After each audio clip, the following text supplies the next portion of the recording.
Bismillahir Rahmanir Rahim. Assalamu alaikum wa rahmatullahi wa barakatuh. In the name of God, the most gracious, the most merciful, peace and blessings of God be upon all of you. Once again, I want to welcome everyone to the fifth Interfaith webinar of the Open Mosque. Every month we choose different topics and with different speakers. And this month we have a great pleasure to have four prominent panelists to discuss the issue of ethical eating. Is being carnivorous or vegan, what is better for the planet and for the people?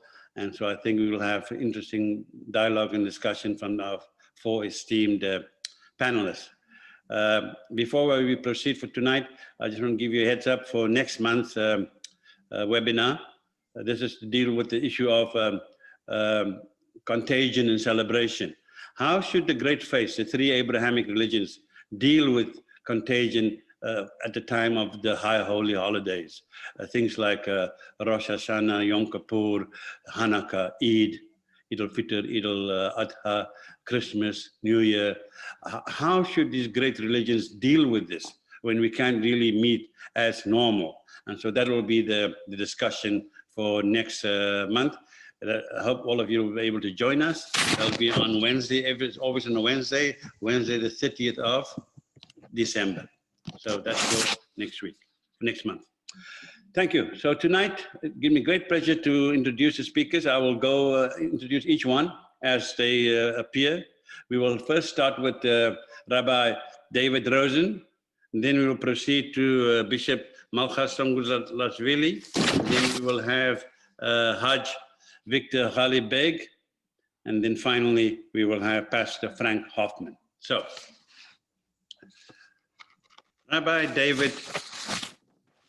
Chief Rabbi David Rosen. He's a former Chief Rabbi of Ireland. He's now the Jerusalem-based International Director of International Interreligious Affairs.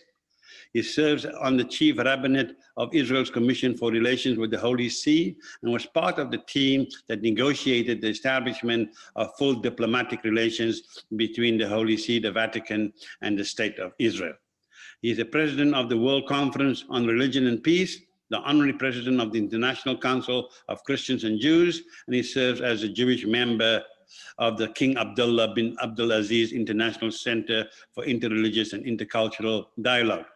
He's on the executive of the World Council of Religious Leaders, a member of the Elijah Institute's Board of World Religious Leaders, and a past chair of International Jewish Committee for Interreligious Consultations, which represents world Jewry and its relations with other world religious organizations. For his contributions to interfaith understanding, Rabbi Rosen received a papal knighthood in 2005, and Queen Elizabeth II of the United Kingdom made him a commander of the British Empire a decade ago. So as you can see, we have a tremendously qualified and wide-ranging individual to talk to us about the Jewish perspective of ethical eating. Rabbi Rosen. Thank you very much, Dr. Taj. Assalamu alaikum, shalom aleichem, good evening. Allow me just to add one particular item to the very kind introduction. I once upon a time was the rabbi of Murray Road in Seapoint in Cape Town. From South Africa were 6 very important years of my life, and if you'll excuse the boast, I'm proud to say I was expelled by the apartheid regime. Well, that's a good boast. So let me begin in terms of a Jewish presentation on this subject by referring to the very beginning of the Torah, of the Hebrew Bible.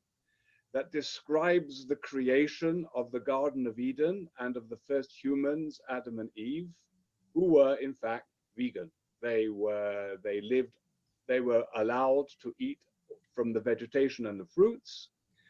And it was only after humanity corrupted itself that led to the deluge, the flood under Noah, and thereafter that humanity was given permission to consume animal flesh and thus animal products.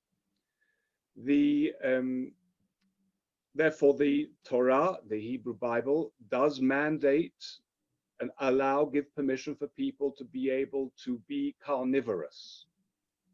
But of course, it lays down very clear conditions under which that carnivorous indulgence may take place. These require only certain animals to be consumed, certain fowl and certain fish, and then they have to be slaughtered in a particular way, and the flesh has to be processed accordingly.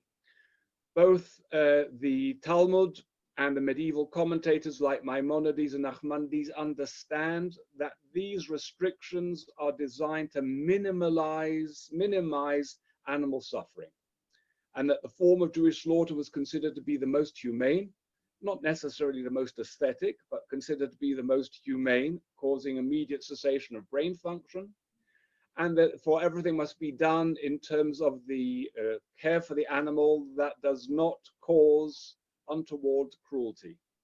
This, of course, becomes a matter of big debate within Jewish jurisprudence as to exactly what are the limits, because obviously slaughter itself is a cruel act.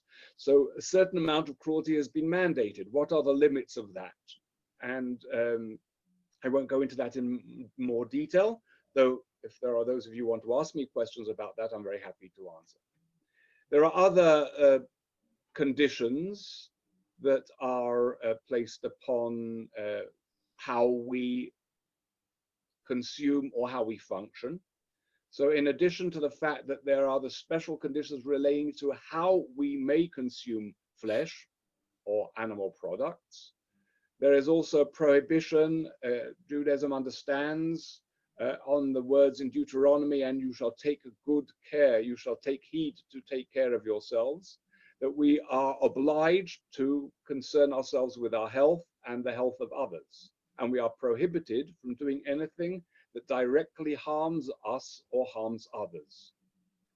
In addition, there is another prohibition that is relevant to our discussion, and that is the prohibition against waste. This is actually based upon the prohibition in Deuteronomy against cutting down fruit trees, even in times of conflict and of self-defense. And therefore, an a fortiori deduction is made by the sages of the Talmud.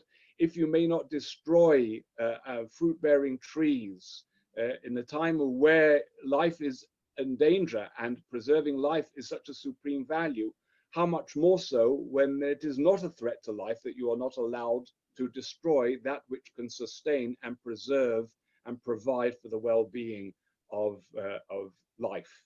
And this is therefore extended to all areas. Even unnecessary extravagance is condemned within the Talmud as being, if you like, an extension of this prohibition.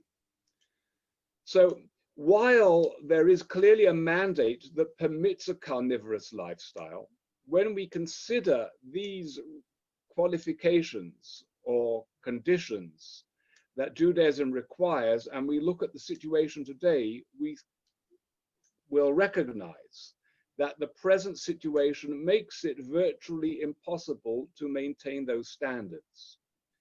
The most obvious aspect in this regard is the modern livestock industry.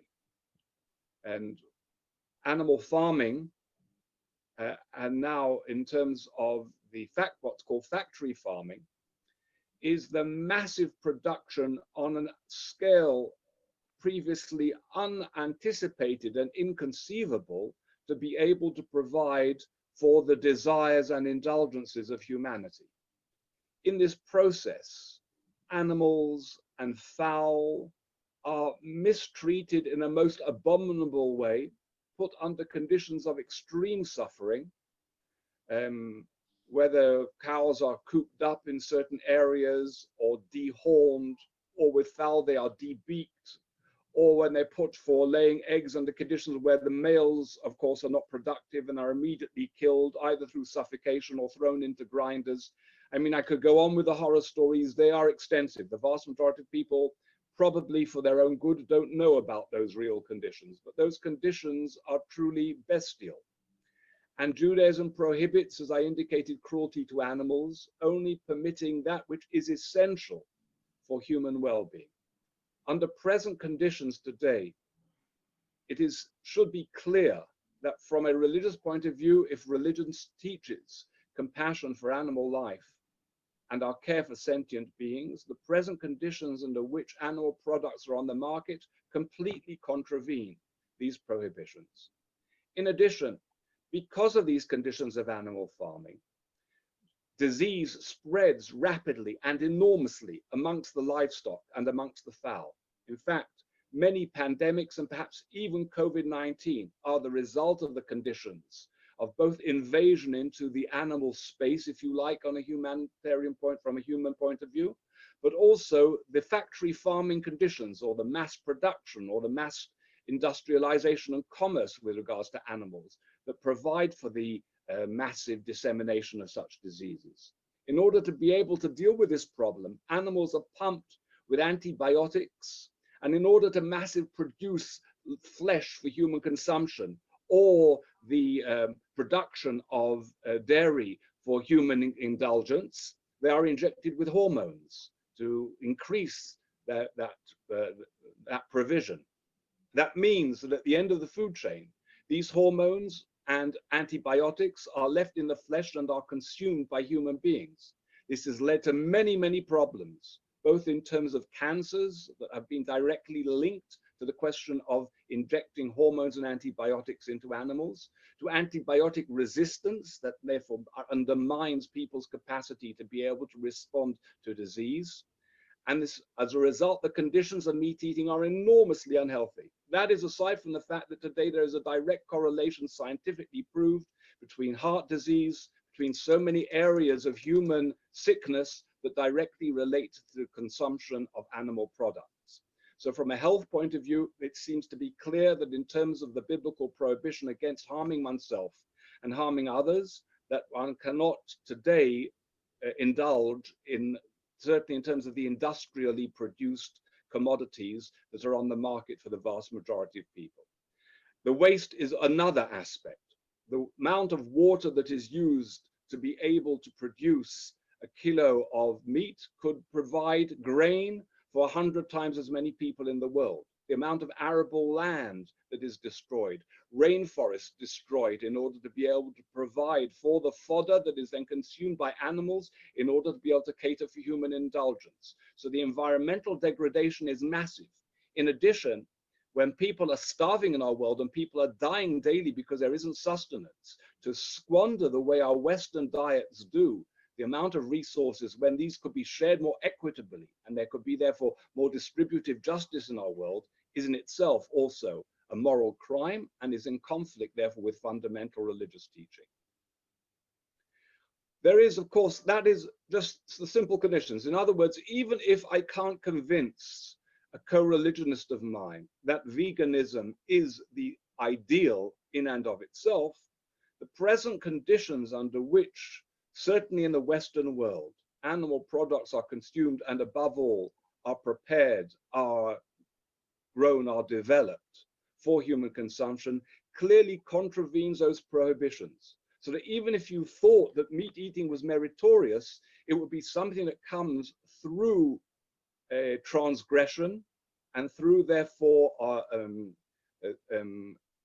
disregarding biblical prohibitions, and therefore cannot be considered in terms of Jewish jurisprudence religiously countenanceable, acceptable. But I would argue that in fact it's clear that from the biblical point of view, veganism is the ideal. I've already mentioned that the Garden of Eden is a vegan society, and it is only because humanity reveals its inability to live up to the highest standards that meat eating is allowed as a concession. And the fact that it is concession is evident in the very language that the Hebrew Bible uses. The word, when it comes to, both in the book of Leviticus and Deuteronomy, it is written, and when you say, I will desire to eat meat, then this is the way you shall do it. The word desire there is the Hebrew word ta'ava, or avat nafshacha. Ta'ava actually is more correctly translated as lust. Lust is not considered a positive idea. This is clear in terms of the language that this is concessionary language. And indeed, one may argue very cogently that throughout the majority of history, certainly in very many parts of the world, it was not possible to have a healthy, well-balanced diet without eating animal products. But today we live in a very different world where we can, thank God, obtain our nutrients, in fact, a much healthier lifestyle through a plant-based way of life. And therefore, there can be no justification for disregarding that option when we have it available as the preferred religious dietary way of life.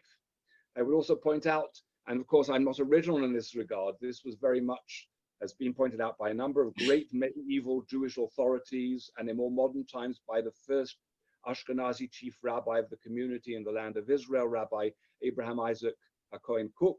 Rabbi Cook points out that the messianic ideal is also a society, if you take the idea, the vision of Isaiah, in which the wolf and the lamb and the lion and the goat are all lying down together, is a world in which there is no violence and certainly no destruction of animal life.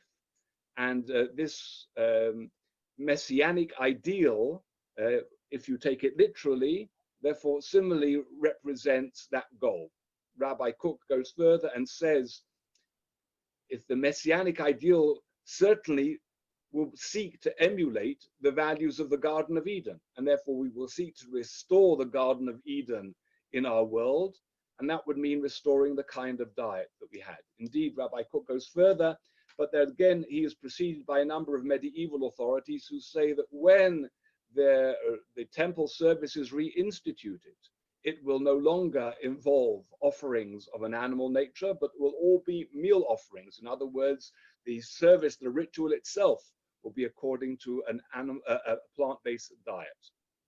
Allow me just to reiterate before I conclude that the sages of the Talmud affirm time and again that the dietary laws that Judaism observes in accordance with the biblical mandate and the traditional understanding of how that is implemented seek to inculcate certain values in us.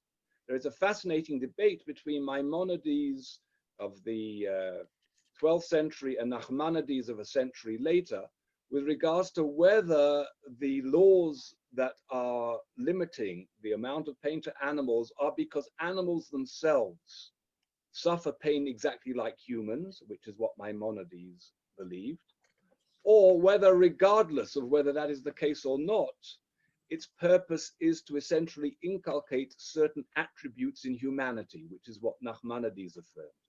But either way, it is clear that, as the Talmud says categorically, that these commandments were given in order to refine the human spirit. In other words, the more sensitive we are as human beings towards sentient life, the truer we are to the divine purpose for humanity. And therefore, being party to massive cruelty, barbarism, destruction, waste, and wanton degradation cannot be an acceptable religious way of life. This, I think, is our responsibility as religious figures, but not simply as leaders, as members of the community, to be able to strive to lead a way of life, to observe practices which must relate significantly to the major aspects of our life, of which diet is a central part, that ennoble the human spirit, that teach positive moral values, that promote peace and harmony in our world. And therefore, I don't think there can be any doubt whatsoever in my mind that the right religious dietary way of life for our times and for all times is a plant-based diet, a healthy one as much as possible. Thank you. Thank you, Rabbi David Rosen, you've come in 2 minutes under time, but that's fine. We can always hand it over to any of the other speakers who maybe need some extra time. Thank you so much. We go on to the next speaker now, which is the Most Reverend Dr. Malchas Songulashvili. He is the Metropolitan Bishop of Tbilisi in the Evangelical Baptist Church of Georgia. He graduated from Tbilisi State University and taught at the same university for 18 years. He completed his doctoral dissertation at Oxford University in the Center of Mission Studies under the supervision of Professor Paul Fides. He worked as a Bible translator for the Georgian Orthodox Church and United Bible Societies for nearly 3 decades. Bishop Malchas also served the Baptist Church of Georgia as his leading archbishop for 2 decades until he resigned because he would not condone homophobia and Islamophobia. Presently, he is the diocesan bishop of Tbilisi and head of the Peace Cathedral in the Georgian capital. He teaches at Ilia State University and also the Baptist Theological Academy. He's active in reconciliation and peace work amongst Christians, Muslims, and Jews. He has also been involved in local and international justice and freedom. He is the recipient of numerous honorary titles and global awards from both in Georgia and further afield. So without any further ado, I hand the floor over now to Bishop Malchas. Thank you very much. Vegetarianism or veganism are usually treated as Cinderellas in Christian ethics. You will hardly find decent textbooks on Christian ethics containing solid, significant reasoning about vegetarian or vegan eating. However, these issues are not totally strange to Christianity or Christian theology. We should admit that regarding meat eating, there is a tension in Christian tradition. On the one hand, the perfect state of humanity is associated with vegan lifestyle. On the other hand, killing of animals for food is regarded as acceptable throughout Christian tradition. Let me take a closer look at these arguments from either sides. From vegetarianism or veganism in Christianity, we have got following attitude. In paradise, according to Judeo-Christian scriptures, like it has been mentioned by Rabbi Rosen, first human beings, we are vegan. God said, "See, I have given you every plant yielding seed that is upon the face of all earth, and every tree with seed in fruit, you shall have them for food." According to the Bible, a permission to eat meat was given to humans only at the time of Noahide covenant. We read in the first book of Bible, Bereshit or the Genesis, "The fear and dread of you shall rest on every animal of the earth.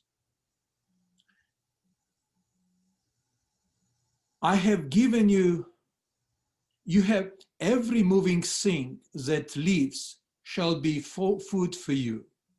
And just as I gave you green plants, I give you everything. Only you shall eat not flesh with its life that is in blood." Genesis 9. From the scriptural perspective, the eschatological age or messianic age, as it is called from the Jewish perspective, will also be vegan or vegetarian. Original order of things will be restored in the eschatological time. And Isaiah and Hosea are the best to represent this view. "The wolf shall live with the lamb," Isaiah writes. "The leopard shall lie down with the kid, the calf and the lion, and fatling together, and the little child shall lead them. They will not hurt or destroy on all my holy mountain. On the earth will be full of knowledge of the Lord as the waters cover the sea. Hosea is equally eloquent and beautiful when he maintains that on behalf of God, I will make for you a covenant on the day with the wild animals, the birds of the air, and the creeping things on the ground. And I will abolish the bow, the sword, and war from the land. And I will make you lie down in safety. And as we can see from Hosea the prophet, the veganism or vegetarianism belongs to peace, where there is no bow, no sword, no war, and where there is safety. In early Christianity, some Christian groups maintained that Jesus himself was vegetarian. Epiphanius, the bishop of Salamis in Cyprus at the end of the 4th century, called the gospel, which is considered to be apocryphal gospel in the Christian tradition, where Jesus says, I am come to end sacrifices and feast of blood. Other Christian historical documents of the same time observe that many influential Christians during the formative centuries of Christianity, from the 1st to the 4th, were also vegetarian, although certainly not all.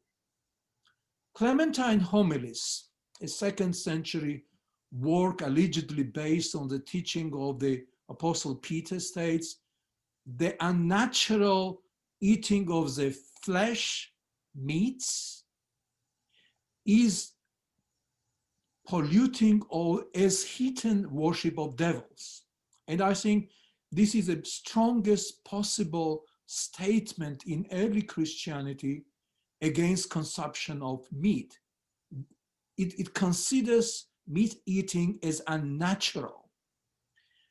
Although not vegetarian himself, and very much against the idea that Christians must be vegetarians, St. Augustine, who is considered to be the most prominent father of the Western Christian church, wrote that Christians of his time abstained from flesh and from wine without number, which means in St. Augustine's time, a lot of Christians would abstain both from eating meat and consuming wine. And also, it was not universal. Even though vegetarianism or veganism has never become a prevalent part of Christian ethics, partial vegetarianism and partial veganism has always been rooted in Eastern Christianity, where I am coming from. During Lent, Eastern Christian for 40-day period go essentially vegan. Eastern Orthodox laity traditionally abstain from animal products on Wednesdays because, according to Christian tradition, Judas betrayed Jesus on the Wednesday, and on Fridays because Jesus was crucified on Friday, as well as during the 4 major fasting periods of the year. During Great Lent, which is more than 40 days, the Apostles' Fast in summer, and Dormition Fast in August, and Nativity Fast, all these periods are observed as vegan period in Christian tradition. Oriental Orthodox, Eastern Orthodox, and Eastern Catholic monastics, monks and nuns also abstain from eating meat year-round. And many abstain from dairy products and seafood as well. Of course, these practices have very little to do with animal rights from contemporary perspective or compassion towards all members of creation. So obedience to these ascetic practices the Orthodox Christianity seeks to rid themselves of disposition to sin and passion. We also have in Christianity stronger non-vegetarian tradition. There are certain passages in Christian scriptures that appear to count against the idea that veganism or vegetarianism could be mandatory for Christians. These passages could be seen as difficult passages. And I don't think I've got all the time to go through some of these passages, but I can mention only two, perhaps. For instance, Lucan tradition. There are several passages in the Gospel of Luke, and some of them can be very challenging, which speak of Jesus eating fish, and Jesus telling his disciples where to catch fish before cooking it for them to eat. In the Gospel of John, we also have account that after the resurrection, Jesus himself invites his disciples on the Sea of Galilee who had been fishing to have a breakfast with fish and bread. Jesus' eating of fish is supposed to cause a problem for Christian ethical vegetarians and vegans, because if Jesus ate fish, then eating fish should not be wrong. But the main problem for Christianity, Christian ethics, comes from the book of Acts of Apostles, which is a part of Christian scriptures and immediately follows the four Gospels. It was written by a person who was very close ally and collaborator on Apostle Paul. There, in the book of Acts of Apostles, there is an account of a vision given to Peter, the apostle. In this vision, Peter is shown a large sheet being lowered from heaven by its four corners. The sheet is said to contain animals of all kinds. And Peter then hears a voice from heaven, "Get up, Peter, kill and eat." Peter refuses to do that, and the voice says from heaven, "What God has made clean, you must not call profane." Many see this passage as teaching that it is permissible for Christians to eat any creatures. But the truth of the matter is that this passage is not about eating or not eating meat. It is about inclusion or exclusion. Peter was a Jew, like Jesus was a Jew, and all the disciples, Jesus' disciples, were Jewish. And it was against the Jewish law and tradition to associate with non-Jews, the Gentiles. And so the text seems to be saying is that the vision Peter received about eating unclean animals was actually about the message of the gospel and how it was for everyone, even for non-Jews. The text appears to report Peter himself as recognizing such an interpretation. He says in Acts 10:34-35, "I truly understand that God shows no partiality, but in every nation, anyone who fears him and does what is right is acceptable to him." Christians, vegetarians, and vegans, in other words, tend to say that this passage is not about which animals may or may not be eaten, but it is about whether the message of the gospel is inclusive of all people or exclusive of all non-Jews.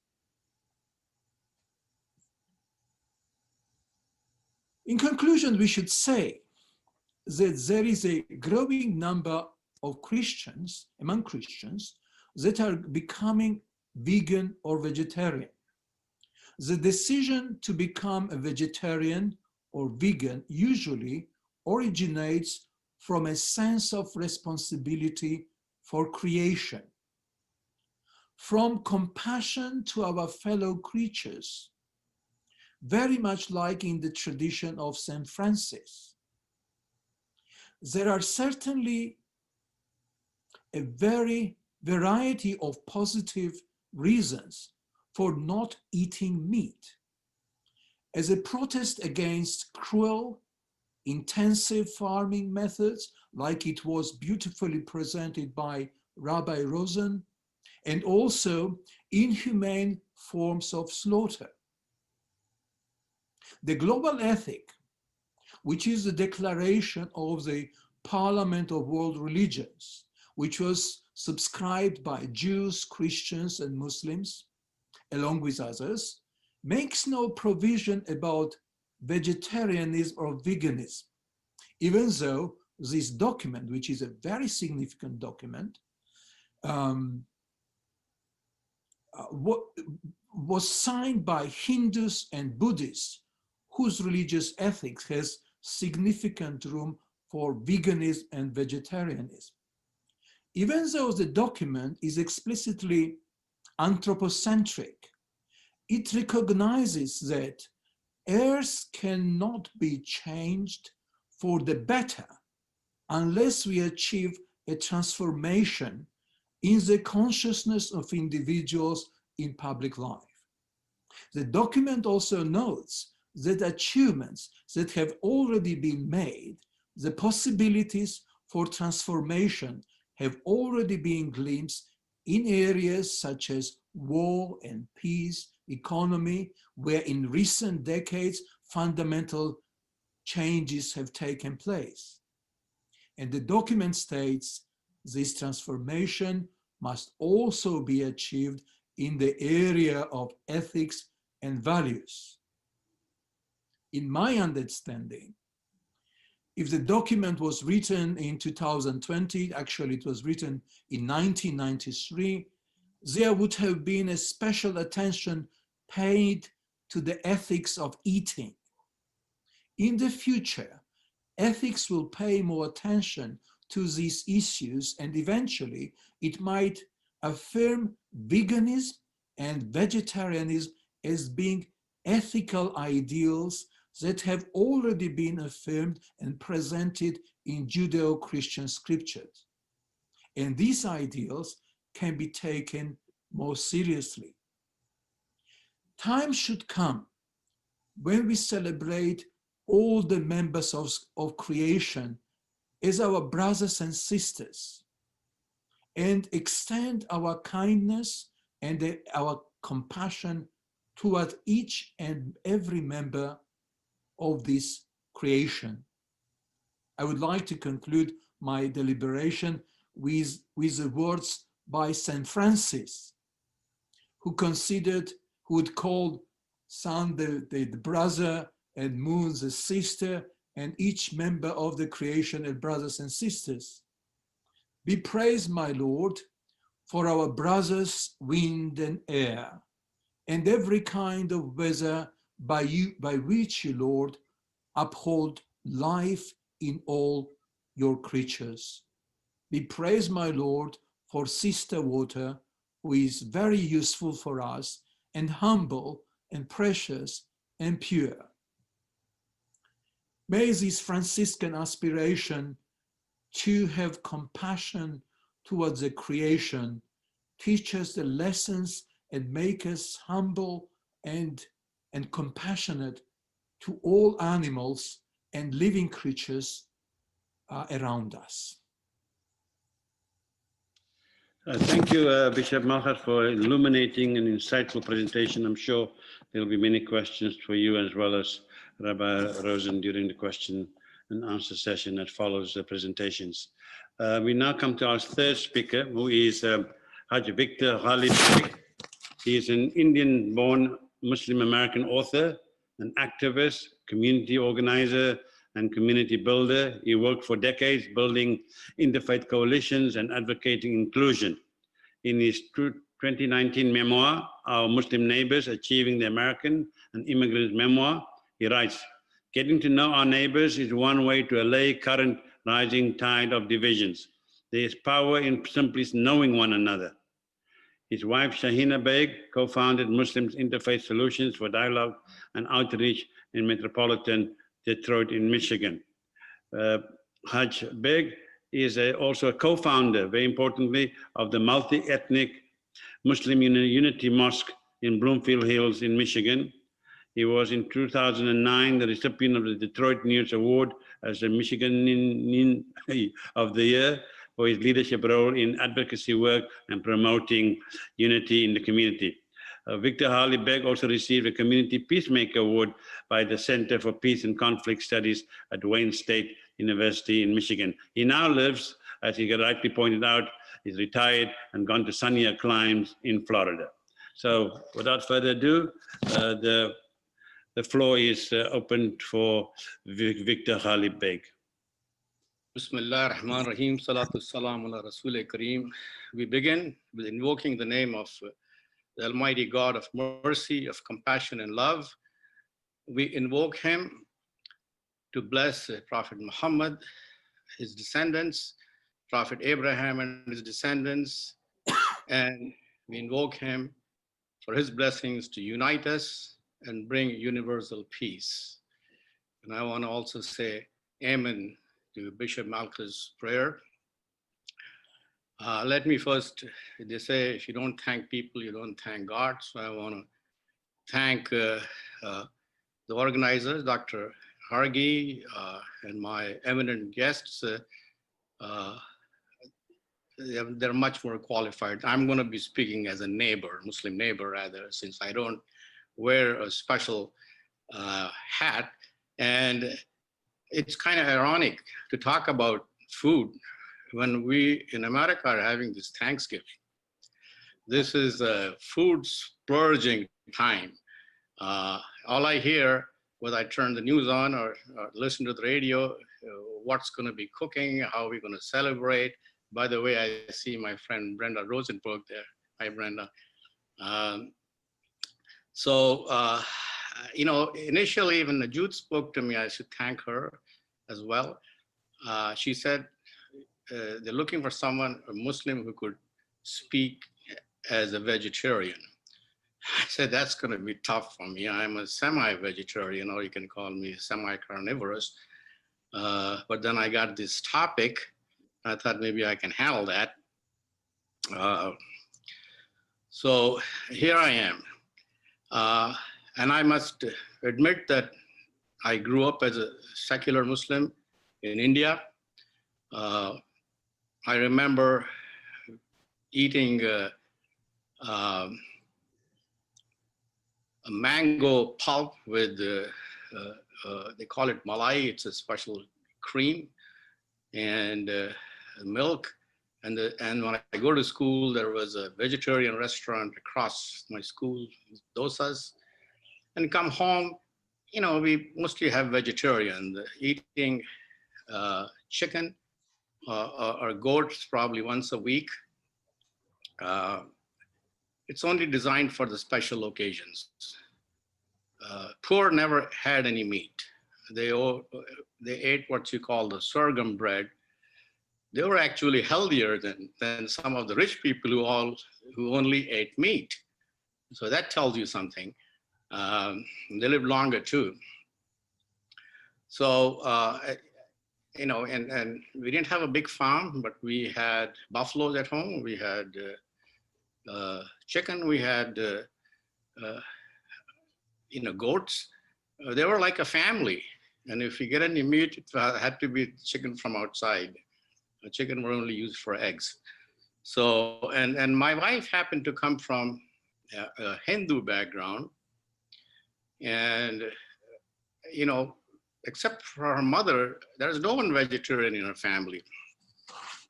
And to be honest with you, there was no concept of any organic food at that time because everything we got was organic. So as I said, it's special occasions that we had meat. And if you read the story of Prophet Abraham, and he had guests, those are actually angels. They came in the form of humans, and he roasted a calf for them. So I was asking, Abraham was a big meat eater. Well, I realized that was for special occasions. He had guests.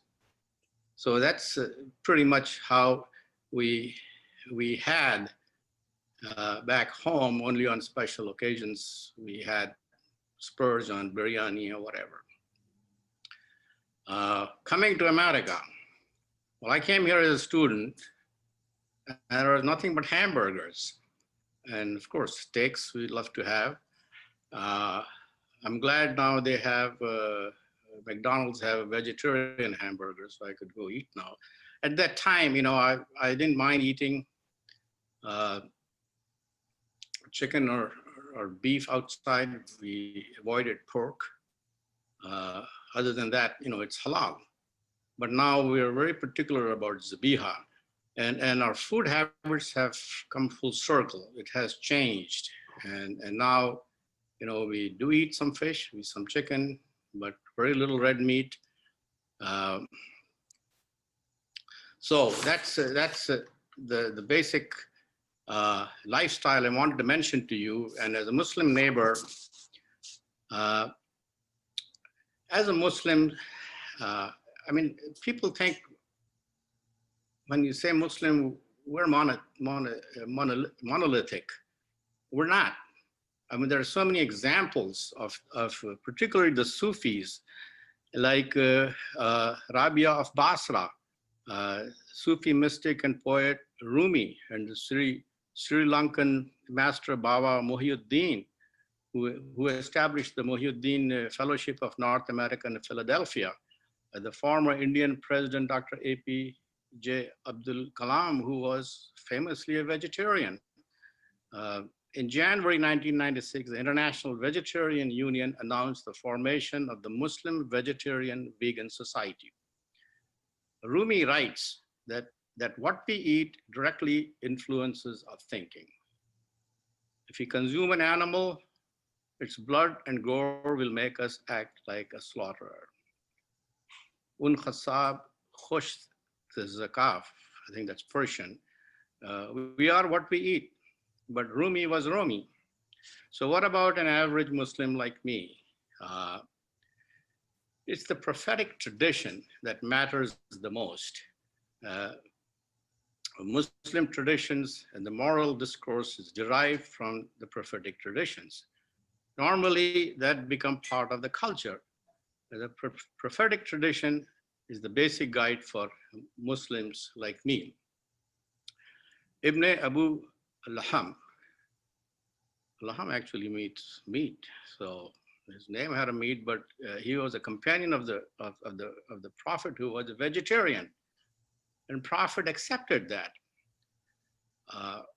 But it's different when you say if one swears off meat, that's a different thing, because it's not prohibited. Prophet ate meat, but sparingly. He was mostly a vegetarian. We have the records of his tradition. As you know, it's very meticulous records of prophetic tradition. How many times he ate meat? Prophet of Islam, Muhammad, and most early Muslim recorders report that he consumed meat occasionally. When he slaughtered for meat, immediately gave away almost all of it to mainly the poor and to the friends of his wife, Khadija. The Prophet didn't eat meat for long periods, sometimes for a year, and went hungry. You see, initially there was no Eid al-Adha, so there was no really ritual of sacrificing a lamb, so that you know how you went a year without slaughtering a goat. When he slaughtered for meat, he immediately gave away. A third of the food in our stomach has to be solid. The rest is the water or stays empty. I think that'll be really tough in this Thanksgiving season, but that's what we're supposed to follow. The Prophet Muhammad, he was not an advocate of daily meat eating. Instead, he warned his followers against constant meat eating consumption as it become addictive. His companion Omar compared eat meeting to wine drinking because it is addictive. Once you start eat meeting, it's very hard to let it go. So the foods, I listed of some of the foods that Prophet Muhammad liked to eat: dates, fig, barley, pomegranate, honey, grapes, olive oil, vinegar, milk and water. And we break the fast of Ramadan with a date. Now after that we may splurge, but initially, that's what we start breaking a fast, and we're supposed to stick to most of it. I know both Bishop Malkaz and Rabbi Rosen mentioned the story of Adam. So let me also add something to it. And I'm going to go step back. And this is something to do with when God created the heavens and the earth and all that's in between. And we don't believe he rested, but then he created all the souls that we are. And we pledged to him when God asked us, who do you worship? And we said, our souls, you, O Lord. So then he breathed the spirit of Adam and fashioned his body. So we were, and then he taught us the wisdom. There's a more detailed story. I'm not going to go into that. So basically, we are material, spiritual, and intellectual. Whatever happened with Adam, he was in the heaven, and we don't have any record of whether there was any animals or meat, but we know the Garden of Eden was fruits and vegetables and all the good stuff, except for that one tree. We don't know if that was apple, according to Islamic tradition, but whatever, that was more as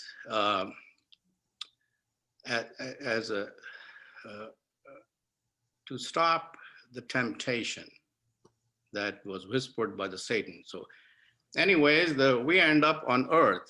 So here, God knows who we are, where we came from, our spirit and body and soul. So he knew we were going to indulge in these things. So he, and as Rabbi mentioned, that there were laws to navigate the eating habits. However, to me, it doesn't seem fair to think that right off the back, Adam and his descendants were able to farm. So I think, and I believe that it's the meat is an important aspect of our diet, as long as we regulate it, and it's a personal choice, which Adam had. You got to let me know if I'm running late here, Dr. Taj. Yeah. So we can't say we are vegan. That'll be wrong, because Prophet never said that. However, his lifestyle was very much vegetarian. So the recommended part of our diet is vegetarian. I mean, there are many quotes of the Quran. If I go into it, it's going to take time. But the Quran mentions fruits and vegetables much more than, I was looking at one of the verses of the Quran, I think it's 56 from verse 17 to 24. The 8 verses, 1 refers to meat, and the chapter 2, verse 61 talks about onions, cucumbers, dental, garlic. Chapter 16, verse 11, olives. chapter 6, 141, date, 266, grapes, bananas, figs, pomegranate. So these are the fruits of the Quran, and the food of the Prophet was mostly vegetarian. So now, how do we live this life? Of course, the drinks are mentioned in the Quran, which is mostly water, milk, honey.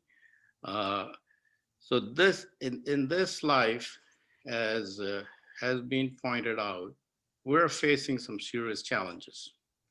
And when we look at the topic is ethics of eating, or food ethics, refers to the moral consequences of food choices, both those made by humans and animals. Animals are fed all kind of processed material, which end up, in our bodies. So it's a common concern that damage to the environment and exploitative labor practices, food shortages, and inhuman treatment of food animals. So all major faith traditions call on their believers to be good stewards of creation. Adam was created as a steward on earth, and to care for their neighbors, and their neighbors includes both human and animal. Ethical consumerism is becoming a very important part. The Islamic Society of North America, our organization, the central organization, the largest umbrella organization, has created several programs based on the premise that Islam has ordained us to be the stewards and protectors of this planet. We have a Green Masjid initiative team, was formed as a Green Masjid task force. Masjid Development Committee has, in December 2014, as early as December 2014, with the purpose of creating awareness and to provide guidance to make our mosques Islamic centers environmentally friendly and our practices sustainable. 3 minutes left. Thank you. Subsequently, it was named as ISNA's Green Initiative. ISNA.net, you can get lots of information. So the question for us, as we discuss how important the vegetarian diet is and how important animal welfare is, see also to think about what is the course of action of the people of faith, raising the awareness. There is a couple of things that our umbrella organization has suggested, and I will suggest those who are listening to this to start a program with the congregation. There are organizations called the National Climate Prayer for Earth Day. Get involved. Organize your congregation to take part in Faith Climate Action Week. In these are easy steps. Plan a sermon or a talk and a worship service. So I want to leave you with some ideas as I talk about my personal experience and what my faith teaches. It's equally important that what we learn from faith, we make a difference with it. Thank you. Thank you, Haj Halip, for an interesting portrayal of your personal perspective regarding vegetarianism, veganism, and the whole issue of carnivorous eating. Now we come to our final speaker before we open up for discussion. This is Pastor Frank Hoffman. He's a retired business executive, a church pastor, and of course, an aircraft pilot. He co-founded the Mary and Frank Hoffman Family Foundation, as well as the highly informative allcreatures.org website. He has been a vegan animal rights activist for over 3 decades. He's written several online books, more than 1,000 sermons, commentaries, and numerous articles. He has taught at many seminaries and taught many seminars at North American Vegan Society Summerfest on vegan animal rights and compassionate living. He has spoken also at several vegetarian and vegan organizational meetings. He's interviewed many, many times on TV and radio shows and podcasts in the United States. And it's been also in two major documentaries, one entitled Honoring God's Creation and the other A Prayer for Compassion, which was dedicated to his late wife following her death 2 years ago. So without further ado, Pastor Hoffman, the floor is yours. In your case, you will also have access to the shared screen. So can you do that? Yes, I am. I'm going to do that right now. And thank you very much for the introduction. For some reason, my file isn't coming up.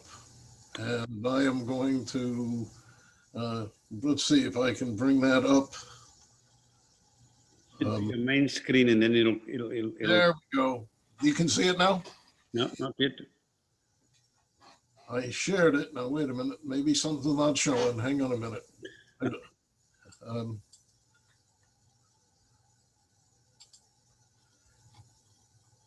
Share screen. And you got to click on the button where it shows your PowerPoint presentation. There's a ring around it. I have it on my screen if you need it, Frank. Can you help him, Lisa?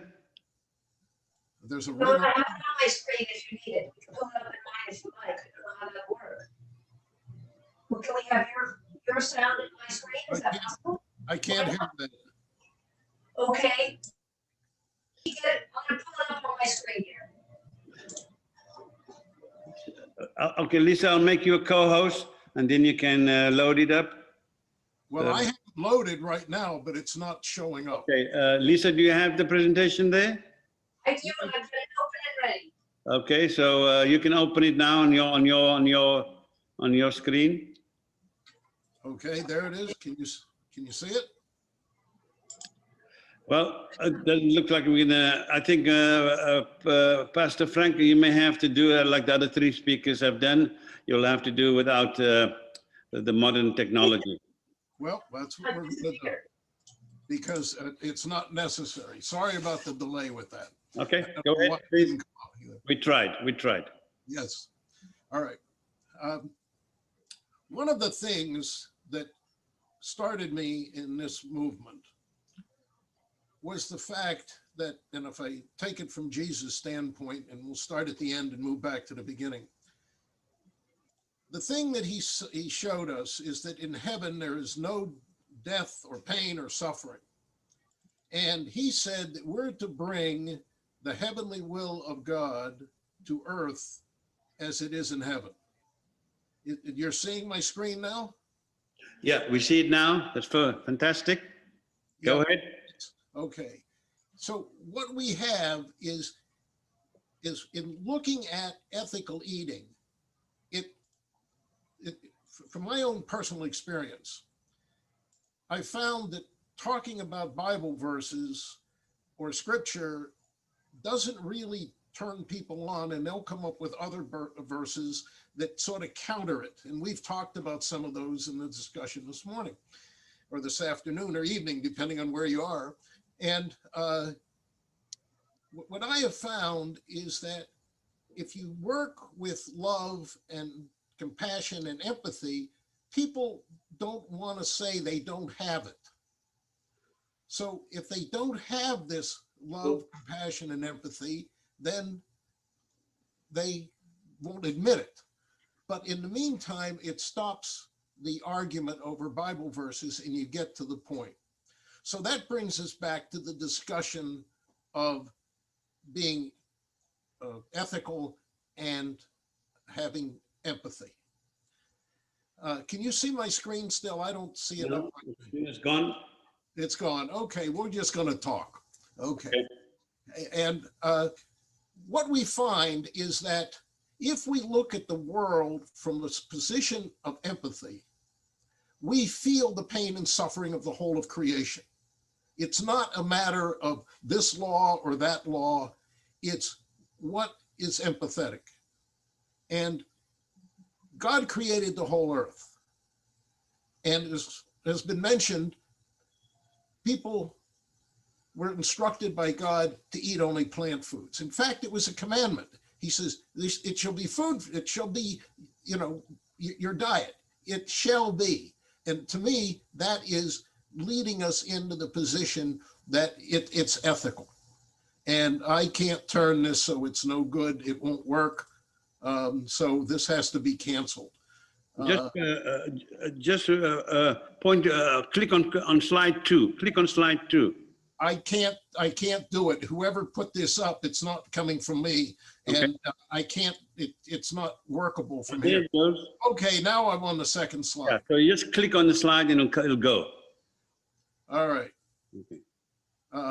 Okay. Now, if we take a look at what God created, when He created everything, He created the animals and humans as nefesh hayah, which is a living soul or a living being. But soul sort of transmits, I think, the idea more that we are both physical and spiritual beings. And here, as Alejandro is feeding one of the deer that he's protecting with vegetation, that's what God created for us to have. And if we go to the next slide, what we see, and it's not going, it's not this.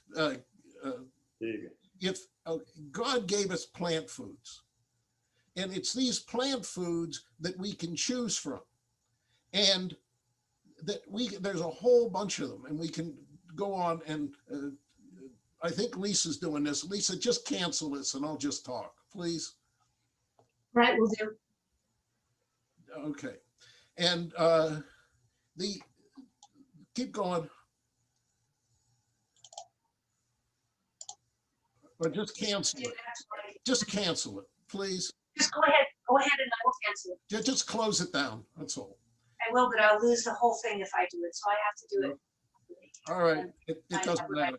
Okay, yeah, because it's not where I am. The biggest thing is that once we get to this point, we start to look at God's greatest commandment. And Jesus said, that's the greatest commandment. It's to love the Lord our God with all our heart, with all our soul, with all our might, with every part of our being. And if we're doing that, then we have to love the whole of His creation. And that means that what we are doing is caring for everyone. If God created everything, then that's who we have to be. We have to understand that that's part of God's love. If we love God with all our heart, with all our soul, then we have to love the whole of His creation. And Jesus said the second commandment is like it. You shall love your neighbor as yourself, which is really coming from the standpoint of the first commandment, which is because our neighbors are part of creation. They're part of loving God, and He created everything. So if we go to that standpoint and we're looking at who our neighbors are, well, who are our neighbors? They're every other being in the world, every other human and from all races, colors, creed, religions, nationalities, whatever you want to call, everyone. And we have to come together as children of God, not as, leaders or staunch people and have preconceived ideas. We have to talk about the way that we should be, not what we have done. If we take a look at Abraham as an example, Abraham believed God and it was reckoned to him as righteousness. Now, Abraham, as all scholars know, and I hope most people understand, is that Abraham wasn't righteous any more than we are. We're not, we might try to be, and maybe that's what we're supposed to do. But in spite of the things that Abraham did that weren't in the realm of God's heavenly will, he believed. And since most people in that day didn't believe in a single God, there were a lot of people that believed in idols or other things. God recognized that, and He said, it's reckoned unto you as righteousness. And we have to understand it's the connection with God that makes that difference.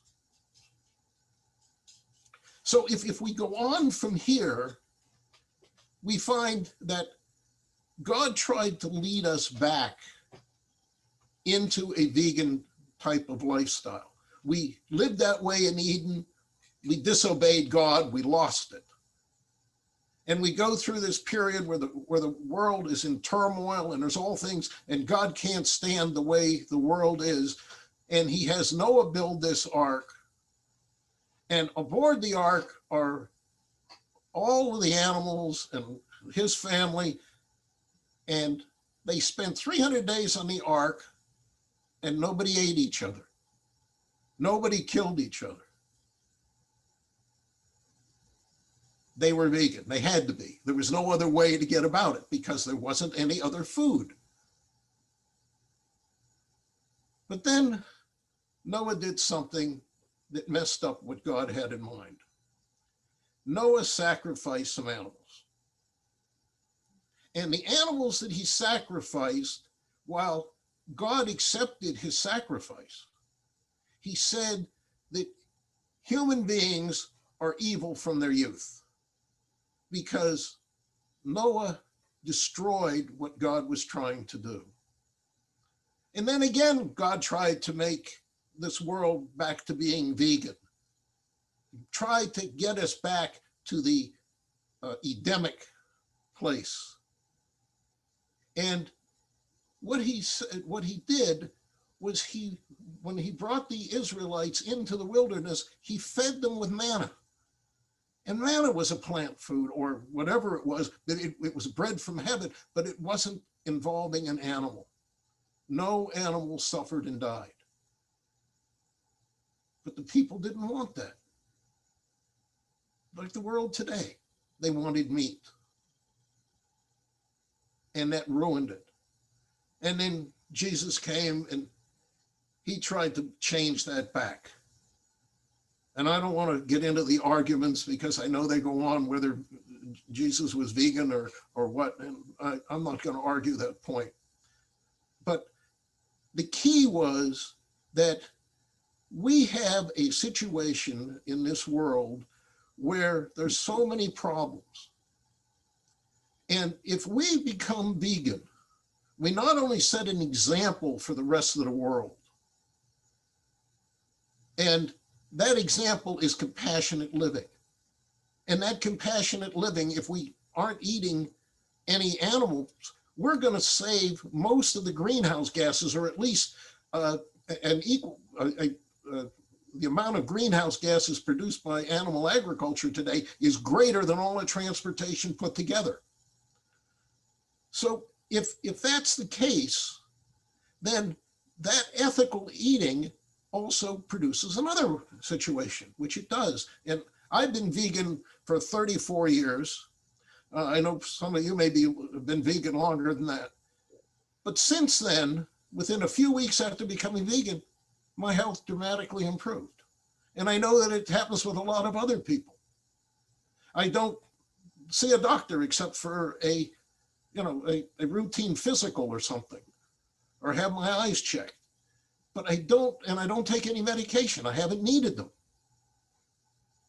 This is the key, I think, to ethical living, because not only do we save the environment in which we all live, but we cut down the horrendous medical bills that we have, and we also don't get the chronic diseases. And as has been mentioned, I think it includes COVID-19 and the pandemic that we have in this world. All of these kind of diseases are stemming from eating animals, or at least most of them. So all of this is coming, we're eliminating it from a practical standpoint, from just being empathetic. We feel the pain and suffering of other people. But if we come into this a little bit further, we also see something else. When we become ethical, and we not only reach out to other people, but we think about what our relationship is with each other, we begin to realize that there is no difference between us. We may believe differently, we may act differently, we may look differently, but we are really the same children of God as everybody else. And that way of looking at things begins to solve all of our social problems that we have, all of the societal, injustices. It all ends. We end religious strife and division. And even people within the same religion can't get along. Even within the same church.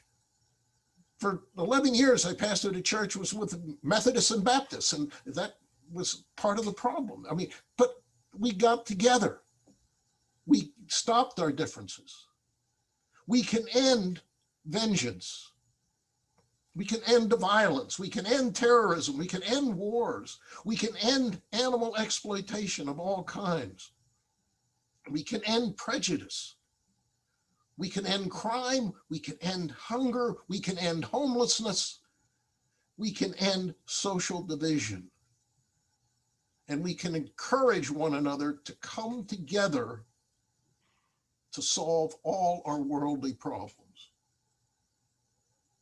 That brings us back to being not only loving and compassionate, but being ethical and having this sense of being that we're part of the whole and we have to do something to solve the problem. As the prophet Paul brought out, the people that are the peacemaking children of God, as Jesus said, blessed are the peacemakers, for they shall be called children of God. Paul says that these are the people for whom the whole of creation groans. And the whole of creation, that's animals and humans and the environment itself, the physical world. That if that's the case, it's groaning that these children of God will free creation from its present corruption. And that's, in my opinion, that's our mutual job. Because I think we're thinking in the right direction. Amen?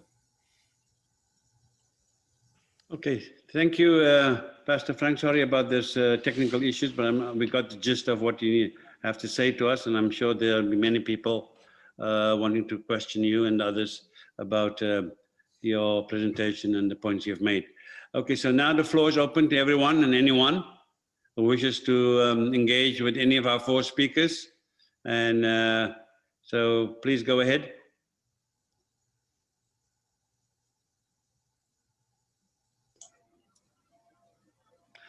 Okay, while people are still getting the act together, so to speak, let me just ask each of you from your respective communities, starting with Rabbi Rosen, and then of course with Bishop Malchus, and then with Khalid Beg, and then with Pastor Frank. Is there a movement in your religious communities where there is now, where the majority are becoming vegan and plant-based and eating plant-based food, or are we still a long way off for the majority? When I'm talking about majority, I'm talking about 50% plus one. So that's my definition of majority for this particular question. So Rabbi Rosen, let me ask you.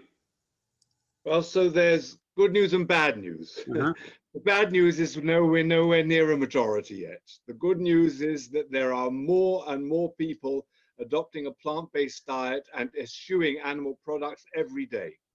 It's coming from different motivations and impulses. You know that in Israel, particularly Tel Aviv, is seen as one of the vegan capitals of the world. And the increase in veganism in Israel is not just within the Jewish population, it's also amongst the Arab population of Israel, which is very interesting. So, because it's not common within Arab society. Right. So let me just press, if I may. So what is the current percentage of Israelis and Jews and Arabs in Israel, you would say, who are vegan and plant-based food? I have heard it says something like 10%. Okay. But you must also bear in mind that Jewish dietary laws also mean that there are much more facilities, if you like, in terms of choices, the dietary choices that are made. I would say it also makes it easier for people who are used to some form of dietary discipline to take things one stage further. Those who've never had a dietary discipline in their lives, it's much more difficult, therefore, to adopt that. What's really interesting is that even from the strictly orthodox communities, there is an increase to move towards a plant-based diet, not so much born out of the animal welfare arguments, as much as out of the health dimensions, and also out of a recognition that so many aspects of kosher law are compromised by the present state of industrial animal production. Same question for you, Bishop Malchus, from your neck of the woods in Georgia. How far are you there from 50% plus one? No, we are much less than 5%, I'm afraid. In Georgia, which is a traditional patriarchal society, veganism or vegetarianism has been considered as being sort of Western influence. And when the first vegan restaurant was opened, I think it was 4 or 5 years ago, it was attacked by religious radicals as being a place that would undermine integrity of Orthodox Christianity. So it seems that Israel is in much better shape than we are in Georgia. Okay. From the Muslim community, Islamic Society of North America, and all of these groups, Victor Beg, what percentage would you say of Muslims are now vegan or vegetarian?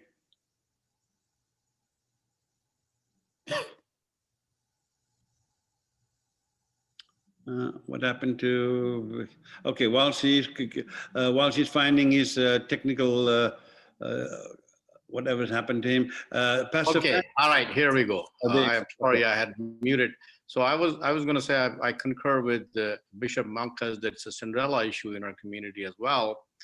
For some reason, you see, we sometimes we don't pay attention to our prophetic tradition, and sometimes we totally ignore it, and we think to be a Muslim you've got to be meat eater. And it's true. I mean, some people think that way. And when I was quoting the story of Adam, we are created to have a choice. So those who have a choice, like myself, I've reduced substantially because I had a big business at one time, a lot of pressure, and I ended up having stomach problems. And I was diagnosed with ulcerative colitis. And they said in 13 years, you're going to have cancer. So now it's been 30 years, and the diet really helped me. And our son has, at a young age, he's got gout, and he can't eat lamb. So as Rabbi said, a lot of the people will switch to vegetarian diet because there is a need for it. And vegetarianism itself doesn't really pacify you, because I'm and focused on what's going on in India today. The people who even worship the cow, I mean, it's. So would you say amongst Muslims in North America, the United States in particular, are they 5 or 10%, 15% of Muslims are vegetarian?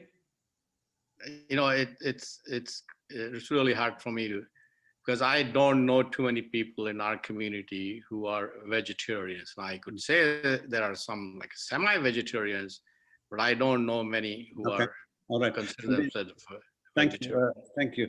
Pastor Frank, from your sort of neck of the woods, and since you got your finger on the pulse, what would you say in the Christian community? We're limiting this to faith-based communities. In the Christian community, irrespective of denomination, what percentage would you say currently are vegetarian or vegan? Probably within Christianity, it's got to be lower. It could be as low as 1 or 2%. If you look at the vegetarians with it, maybe it goes up a little bit more. The biggest problem is a lot of churches teach that it's Eastern religion, that it's Buddhist or something else, and it's not. It's not something that God wants us to do. And they say that we're talking about things of the devil or something of that sort. So we run into that as well. So But would the you say then that, sorry to interject, that only about 1% of Christians in the United States are vegetarian then? No, I'm saying 1% maybe are vegan, and it may go up a few more percent if you count just vegetarians. And most of that is for reasons of health. Okay. It's not ethical. But you would say then is if you combine both the vegans and the vegetarians, it's under 5% as far as the Christian community is concerned. That's my opinion. Yes, Okay. I think it's Fine. All right. Well, let's open up for other people to come in, please. Anyone now who's got a question for Yes. our four great speakers? I have some things I'd like to put on the table if possible. Yes, Lisa. Okay, at first I just want to say I'm sorry, Frank, I couldn't get the people off of there so you could use your PowerPoint. And I also just want to say thank you for putting this on. It's been fantastic. And the things I'd like to say are, I notice that there's a real tendency to conflate vegetarian and vegan. And I just want to put on the table very clearly, especially if vegetarians increase dairy and eggs, they're actually doing more harm, because the greatest harm in the animal industry is in eggs and dairy. The greatest harm to the environment is through dairy. So being very clear that if there's a moral, there is a moral imperative towards compassion, towards protecting creation, then I don't think we can talk about the vegetarian diet the same as the vegan diet. I think there needs to be a very clear distinction. And the second thing I want to say is, when in discussions like this, we talk about things like the fatted calf, did Jesus eat fish? Did Adam eat animals? Or the prophetic tradition, I fear that it leaves out the truths of diet for today. So in Jesus's time, in Adam's time, we didn't have factory farming. We didn't have climate change. We didn't have these key problems that stem directly from our diet, our health problems. The major health problems in wealthier nations stem from our diet.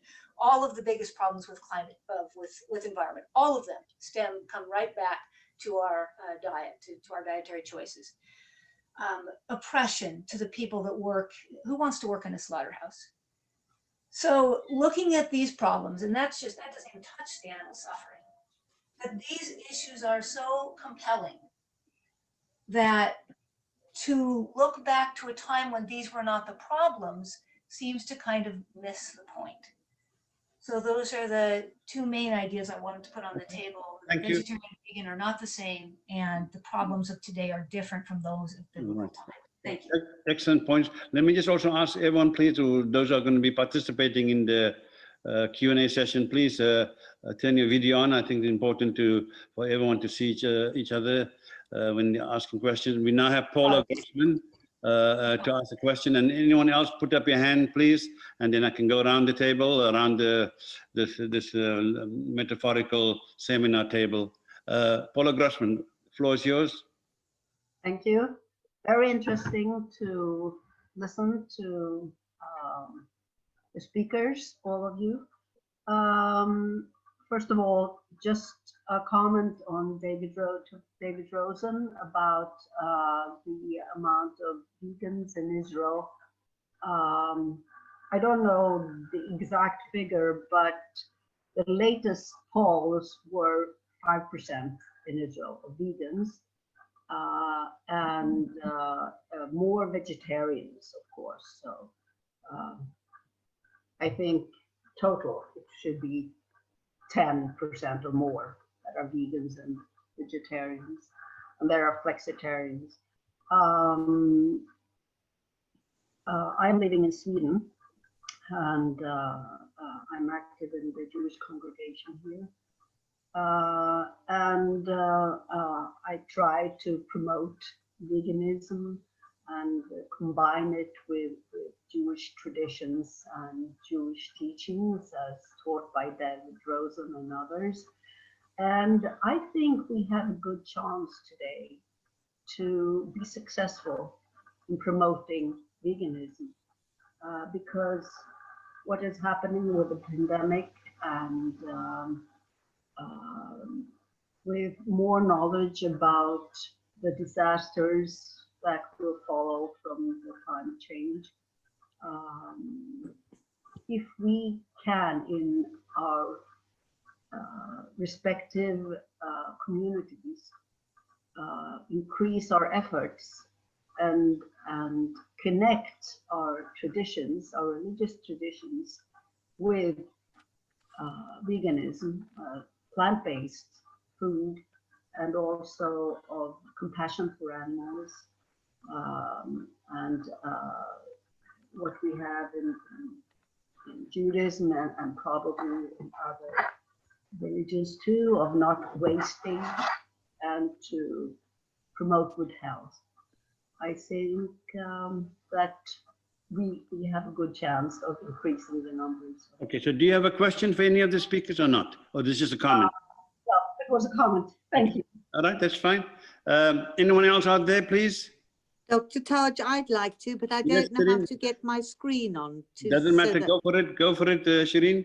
Okay, so thank you very, very much for such a healthy, informative discussion.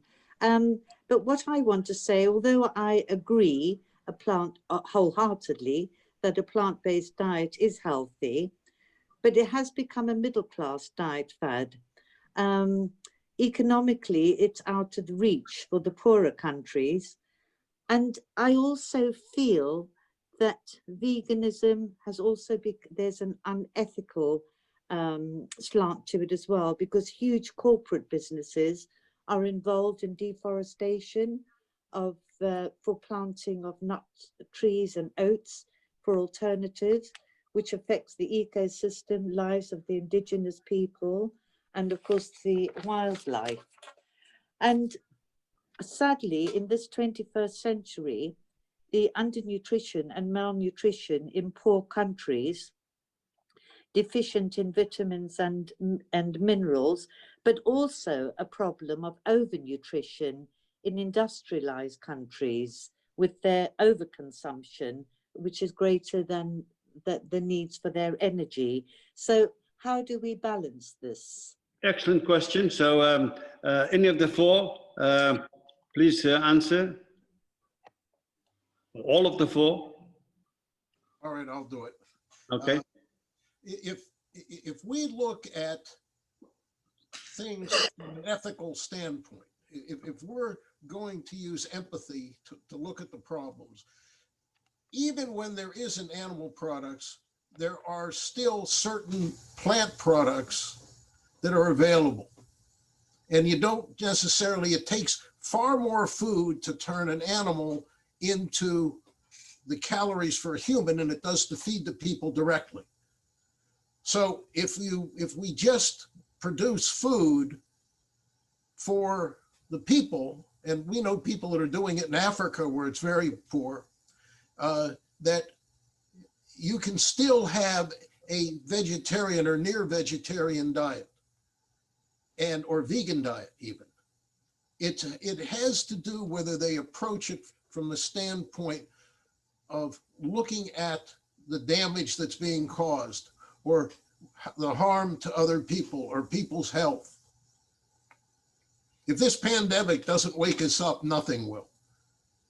And that's part of the thing that I think in answering your question, it has to do with the way we come in. Okay, very briefly, Bishop Malchus and Rabbi Rosen and Victor Ghalib, this is a middle-class fad, and it's poorer countries can't cope, can't actually afford that.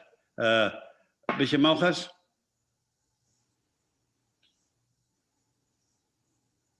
Okay, David Rosen? So I think these are very important points. I think there's a danger to generalize. I don't think that all poor societies or less developed societies are in exactly the same way.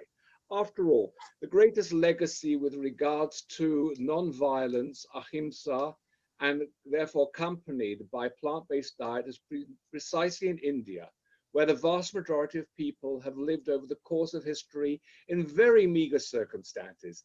I think it's actually a bit patronizing to suggest they are incapable of therefore adopting a plant-based diet when they are the ones who really brought the message to the world.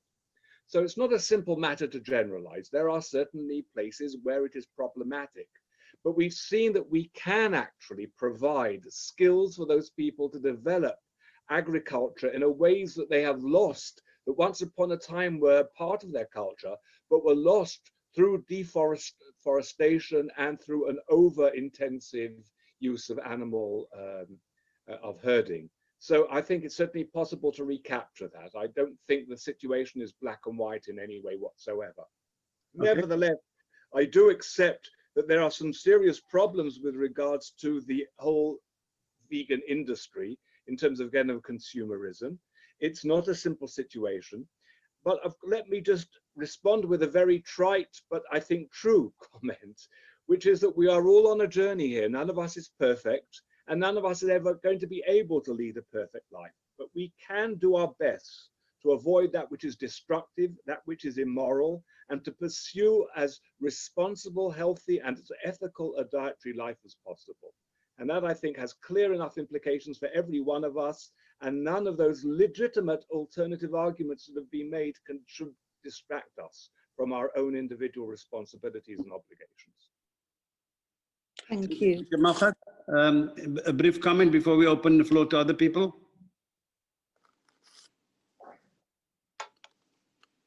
Mr. Malkhat, can you hear us? This is indeed a fair point. And I think there is a long way before we really reach a compassionate society where we will care for each other, and not only for each other, but entire creation.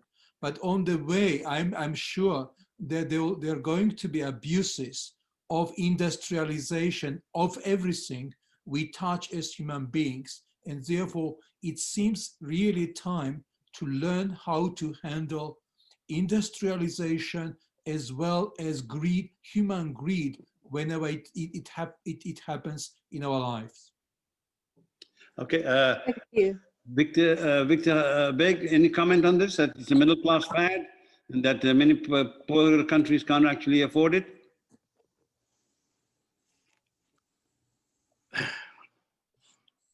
Well, I don't know what's middle class these days. It depends on what country you're in.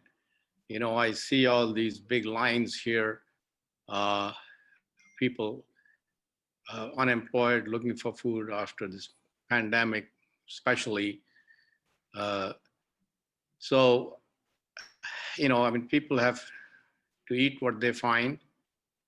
So, you know, and again, leadership has to start from the top.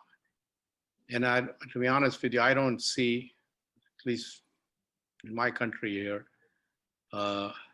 there is a real push for, you know, for making things better. But let's hope the new administration, you know, because environmentalism, I live here in Treasure Coast, they were planning to drill for oil here. And of course, you know, our rivers, our oceans, there's so much pollution. And I see some of the poor people, they're trying to catch fish off the bridge here. And I also know there are many pollutants in the river.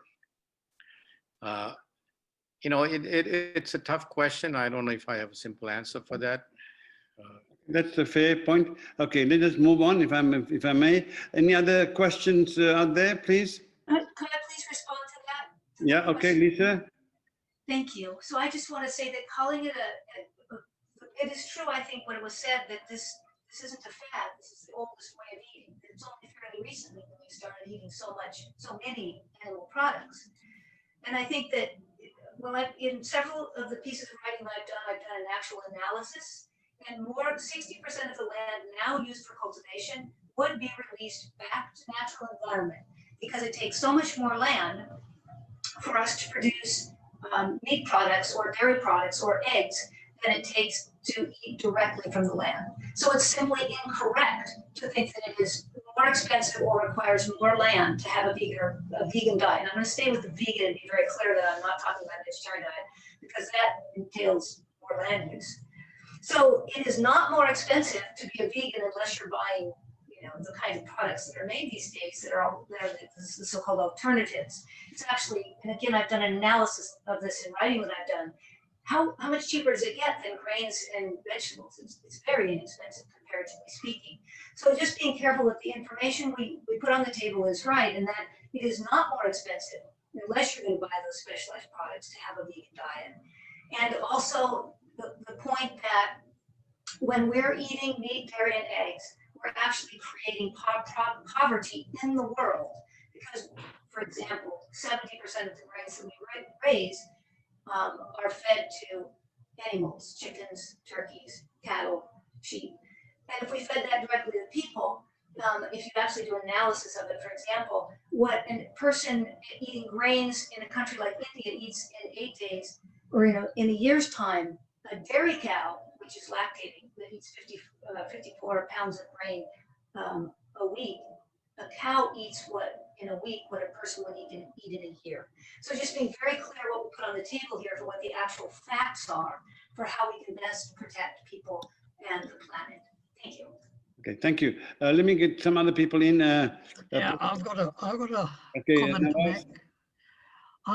It's something Pastor Frank said about the percentage of vegan/vegetarians in the States, and that I think it's come from the East, the vegetarian vegan philosophy. Now, I come from Sri Lanka, which is a predominantly Buddhist country, 70% Buddhist, and they are supposed to not eat meat. That is what the Buddha said. So this year they brought in legislation stopping all slaughter of animals in Sri Lanka. Okay. Now remember, 70% population, Buddhist population. Now the population that eats meat in Sri Lanka, of the 70%, 80% of them eat meat. So now they stop slaughtering and they're going to import the meat. It seems a crazy situation. So you are not importing a modern Eastern philosophy, Pastor Frank, and this comes from a Buddhist country. Okay, so let's a quick answer there, Pastor Frank, before we move on. Yeah, the thing that I was going to say is that that's the argument that a lot of churches use. I know it's wrong, and it has to do with where people are. And if you're doing it from a point of being ethical, that's the key. And I think that's what your country did. Okay. So, okay, let's turn to Najud. Najud, since you're the one that helped us source at least 2 of the 4 speakers this evening, what do you have any questions for them and the other 2? Yeah, I have a question. I remember reading an article a while back about spiritual awakening and ascension, and it advised people who were ascending really fast to ground themselves with meat and or to walk barefoot on the earth. So I was wondering, not to sound condescending to anyone who eats meat or anything, but I think since most of us come from cultures and religions which permits meat, I think also the divine reality, the wisdom is that some people would require that meat to keep them grounded if they're at a certain level of consciousness. So does that mean that the more that we ascend and get, closer, that we don't need meat as much? Or what are your views on that? And also how it ties to microevolution, because I read now babies are being born with smaller jaws and no wisdom teeth, and does that tie in? Is there like some kind of connection? And if my question is too confusing, I'm not surprised, because I don't know if I made any sense. So okay, who of the 4 will want to take a shot at answering, Najud? I'll be happy to. Go for it. So in my presentation, I sought to make a distinction for the purpose of the presentation between it's a bit a viewpoint that says meat eating has its value, and a viewpoint that says meat eating is undesirable and should be avoided. The first position, therefore, I have to acknowledge that within my own tradition, there have been those that actually have seen meat eating as desirable, even in spiritual terms. There are those within, especially the Kabbalistic tradition, who have an idea of the concept of the ingathering of the sparks, that believe that by the consumption of the kosher animals, one is actually ascending the sparks within the sentient world to a higher level through, if you like, the human agency. I do not share that particular world outlook, but I have to acknowledge that it's there. And therefore, when I talk to people who believe in such kind of Kabbalistic doctrines, I cannot argue with them for what I believe is the fact that on all fundamental spiritual ethical teachings of the most noble dimension, that veganism is the right way, because that will I will not be able to get through to them on that, because they actually believe that there is some even spiritual value to meat eating. I have to be able to argue on their terms, which is that maybe in an optimal farmyard country situation, maybe they would have justification to do so. But living today as we do, and with the products and the producers they are, there can be no justification for being party to that. And even just by buying products, one is aiding and abetting an industry of enormous cruelty and barbarity that basically destroys the ethical foundations of our spiritual identity. So these ideas do exist within our different traditions. Personally, I don't buy into them.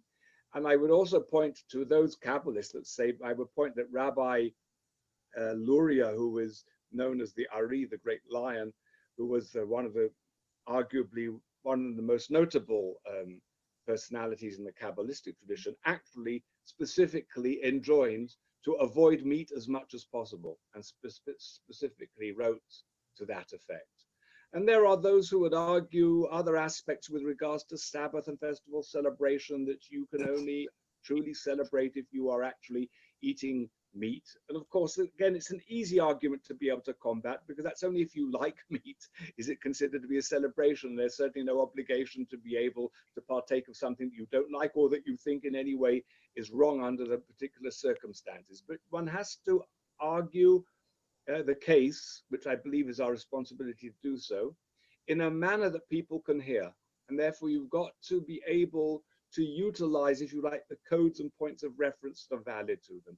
And I recognize that there are some people that actually see some kind of spiritual value in meat eating.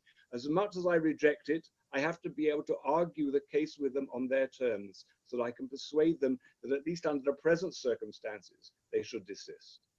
Okay, we have several hands up. Jacqueline?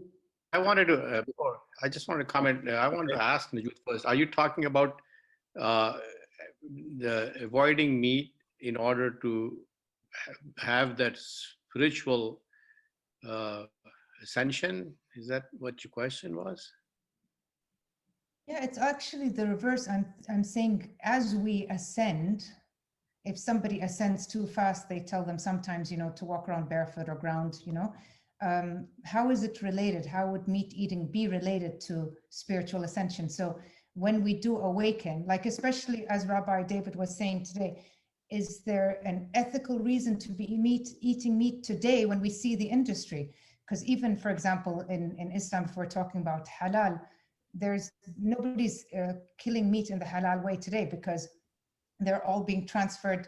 They all know that they're going to die, and they're being transferred in these, little vans, and you can see them barely being able to breathe. Also, they're pumping them with hormones. So from an ethical point of view, if we're eating that, we're not taking care of ourselves. It's also affecting the environment. So does spiritual ascension awaken our eyes to that? Well, as I mentioned, if you go back to the prophetic tradition, he didn't eat meat for a year sometimes, and even when he slaughtered, gave the meat away. And among Muslims, and I'm realizing more, to be honest with you, as I studied the subject, I realized more. So I've actually learned something. and then you have some of these eminent Sufis, like poet Rabia of Basra and Sufi mystic Rumi. They go to the extent that saying that eating meat is almost haram, if you look at it that way. But we can't say that because the Prophet Muhammad ate meat.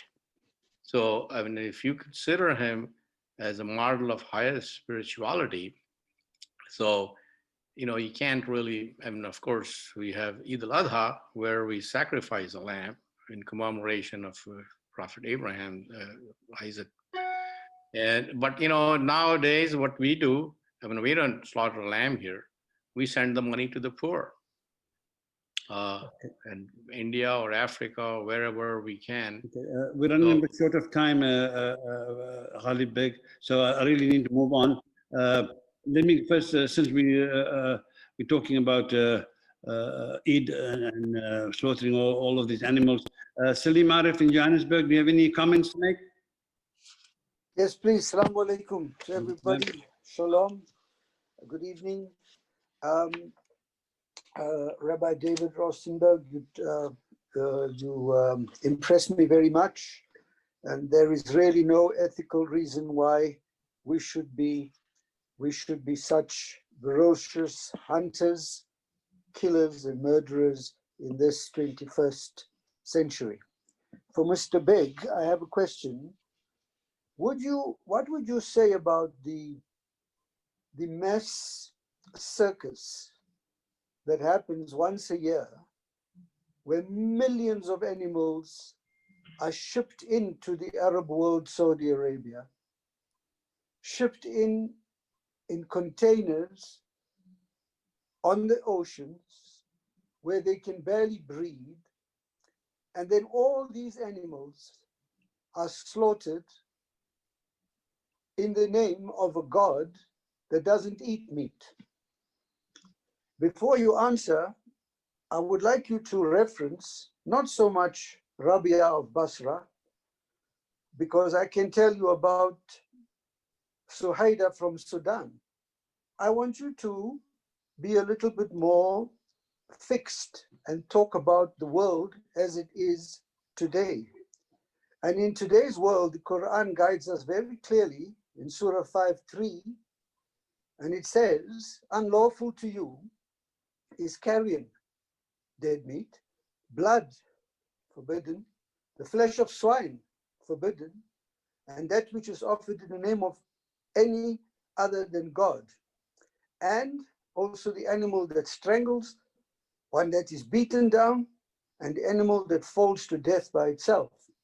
So it seems that the Quran has got many, many, many regulations on eating meat, but it doesn't ever mention tomatoes, potatoes, cabbage, radish, blueberries, brown berries, and sweet potatoes. Not at all. So I want to ask you, do you not think that it is time for Muslims to commit to what is really the meaning of halal? And halal, which Rabbi you may agree with, and also Archbishop Malkas, halal in Arabic is that which is good for you. It has nothing to do with food. That which is good for you is halal. Obviously, the converse of that is that which is bad for you is haram. Now, in a world of plenty, like the world we live in today, is it really necessary in this 21st century that we should each, when we go for the Hajj, every single one of those 3 million people should slaughter one animal, and then the meat just rots? Do you think this is necessary? And is this halal in the meaning of the term that I've just used? Halal meaning what is good for humanity. Is it good for humanity to kill 3 million animals every year? That's my question. I mean, it's a good question. The verse you recited just before that, chapter 2, verse 72, it says, "Oh, you who believe, eat from the good things which we have provided for you. And there is a mention of many, many more times of the fruits and vegetables and good drinks and milk and honey than there is meat. I think there is only one verse, one of the few verses in Surah Waqia that mentions, that doesn't mention any animals in Adam's heaven, but when we turn, I mean, the only thing I've seen that mentioned is the white meat, the fowl. So anyways, going back to, first of all, I think Saudi Arabia, no, I don't know why they call it Saudi Arabia, it should be just Arabia. They have changed now and set up processing stuff. As far as mistreatment of animals, I mean, there's so many hadith, and there were stories about that one pious woman who had locked her cat up and kept it hungry, and the other woman who was not so pious, she was a sinner, and she fed a dog, a thirsty dog, with water. So the question was, who is going to go to heaven? The one who took care of the thirsty dog. So these are the, our problem is also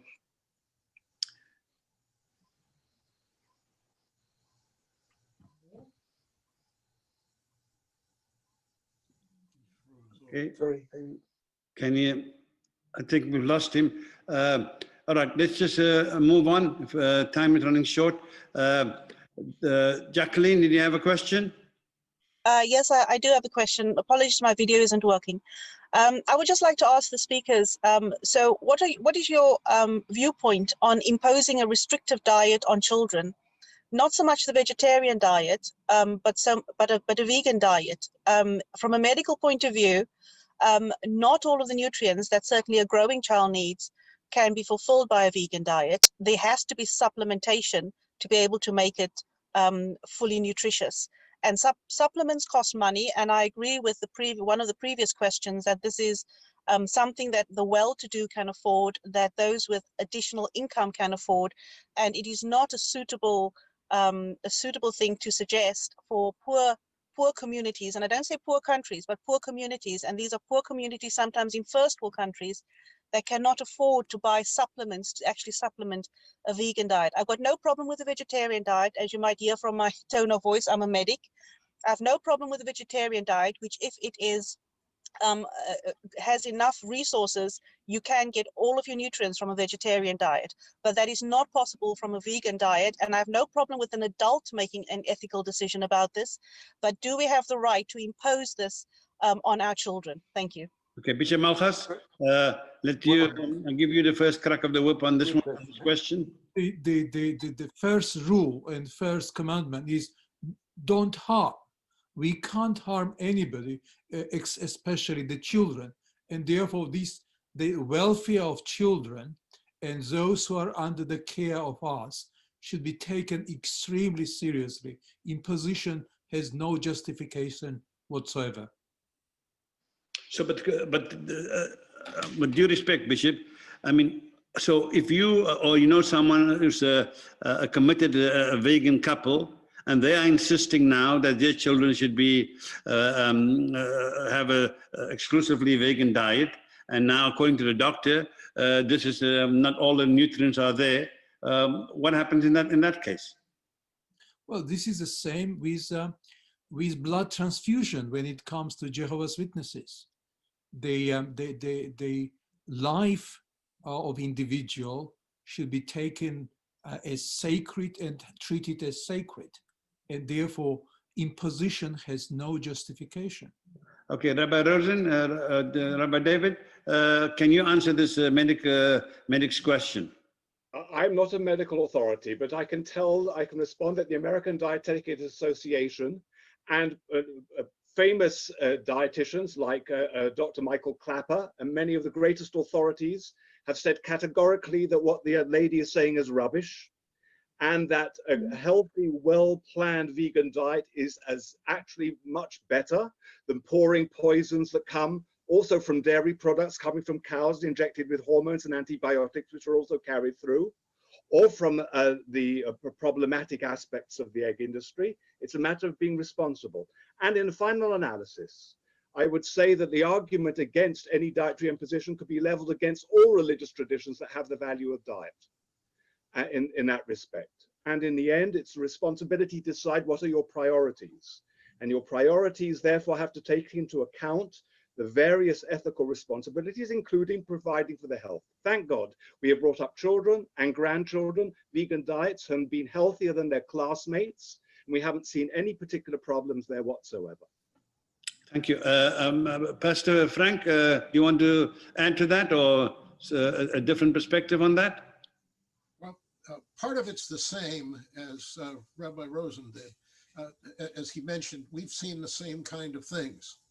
But there are certain vitamins that are short, like vitamin B12, and even a lot of meat eaters have problems because we've killed the vitamin B12 in our soils with all of the herbicides and everything and pesticides that we put on the soil.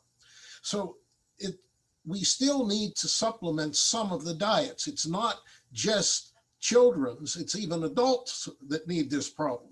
So we need to look at this overall.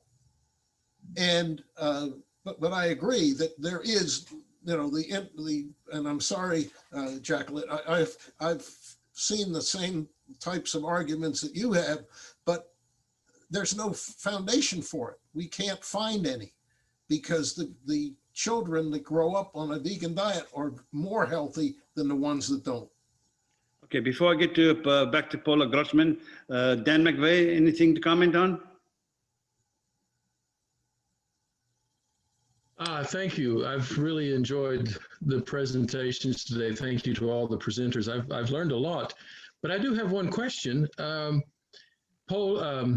Eggs, dairy, honey, animal products that in and of themselves do not harm the animals, putting aside, as Dr. Kimmerer was talking about, the process of production marketing that can be quite damaging in the modern industrial system. What about the consumption of animal products, including insects, that do not harm the animals in the process of harvesting those products? What are your views on that? Anyone specific? Well, any who would like to comment, yeah. That's really not true, because like in the dairy industry, all the male cows, all the children of the male children of cows are sent either to be in veal crates, or they're sent into the industry to kill them. So, and the cows, instead of living 25 years, they only live 5 years. So it's not true that the dairy industry doesn't cause problems. I didn't say the industry. Excuse me, Mr. Hoffman. I didn't say the industry. I said putting aside the industrial aspect. What about the cow that I have in my barn in the backyard that I can milk when she has finished, when she comes fresh every month and there's no calf? What about that milk? Is that harmful to me? What about honey that bees produce? I'm not trying to be argumentative. I just want to throw in some other aspects. I'm not talking about the industrial production. I'm talking about small-scale farming production. My chickens lay eggs. Why can I not eat them? What happens to the male chicks? That's what they become roosters. Well, do you have the roosters there too? Do you let them go? Yes, sure. Okay. Why not? If that's the case, then you're not harming the animals. But even most farms, even most family farms or backyard egg producers are only buying the male chicks and are only buying the female chicks, and the male chicks are being killed. So it depends if you're doing it and you keep the animals around as companion animals and let them die naturally, that makes a difference. Okay, let's move on. A lot of cows, of course. There's a calf born every year. Okay, let's move on. We're out of time any minute now, so just want to get a last question in, and then for each of the speakers to make a final statement. So I think Paula's got a hand up. Yes, Can you hear me? Yes. I have a question more specifically to David Rosen. Just a short comment about the B12. It's a supplement now in almost all. Can't hear. Milk, so it's no problem. You're not very distinct, Paula. Can you speak up a bit? You hear me now? Yeah, much better, better. Okay. I have a question to Dr. Rosen about the offerings. A long tradition in Jewish religion, and which is also the case in the Islamic religion, is offering animals, and it's also many, many thousand years that peoples have offered sacrifices, meat sacrifices.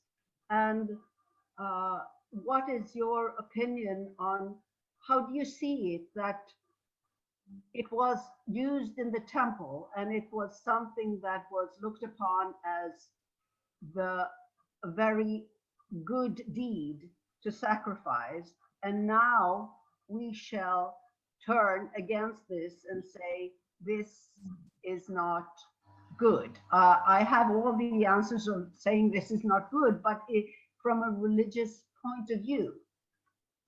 Okay, Rabbi David? Yes, I'll respond. Allow me just to add with regards to the previous discussion. Okay. I do accept, of course, that today we do need supplement in terms of vitamin supplement in the area of specifically B12. But as what Dr. Hoffman mentioned, that applies probably to the vast majority of people, including meat eaters, and even certain animals today have to be injected with B12 because they're deficient, because that natural resource from the soil is through cobalt is no longer coming through. At any rate, with regards now to the last question, I did refer to it in my presentation. I referred specifically to Rabbi Cook's commentary with regards to the future temple service. But let us already go back to the prophets. The prophets already make it perfectly clear that offerings that were brought to the temple, especially if we talk about atonement offerings, sin offerings, were only of validity if they reflected an inner condition. If you hadn't really repented or done atonement for your sins and you brought an offering, it was meaningless, said the prophets.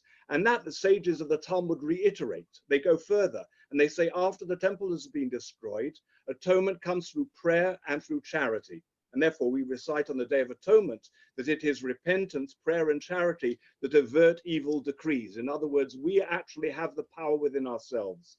So if there was in ancient Israel perhaps some kind of a theurgic, magical conception with regards to the idea of offerings, certainly Rabbinic Judaism didn't see it that way and saw it in terms of, therefore, a physical expression of what had to be an internal spiritual condition of the heart, of the soul.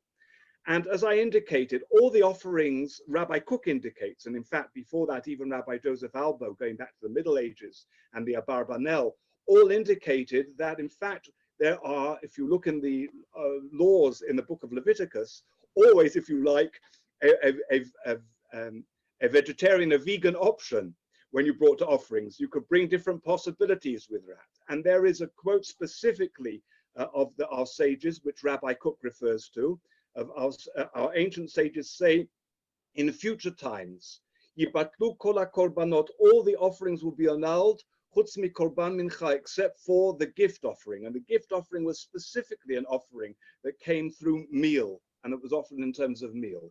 So it's perfectly in front, even if you like, from an Orthodox perspective that looks forward to the restitution of the temple service, perfectly acceptable to say that there will be, in fact, a plant-based service. It will be a vegan service that will be reinstituted.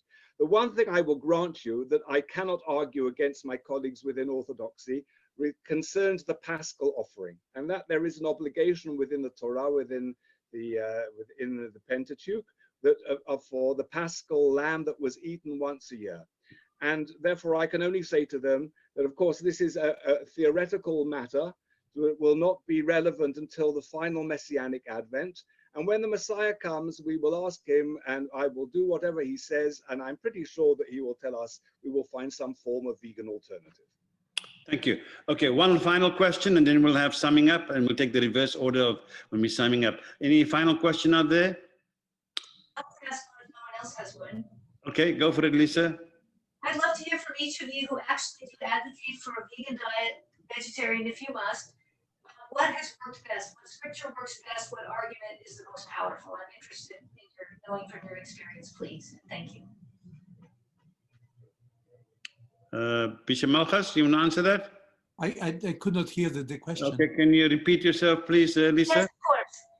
I'm interested, those of you who have been advocating for a vegan diet through your religious tradition, what works best? Which scripture works best? Which phrase works best? What is the strongest point that you find in advocating for a vegan diet among? Okay, let me just repeat that if it's not clear.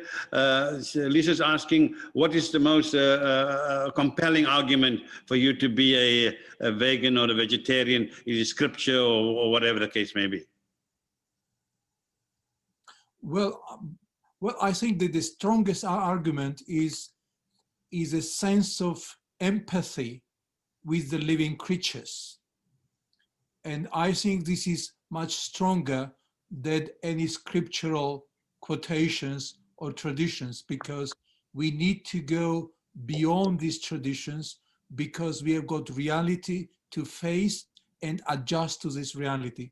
And something that I'm very concerned about is that it has to do with your question, I suppose, that nothing or next to nothing is being done to raise new generation of clergy and laity or even children with a sound understanding of empathy and compassion to the creation.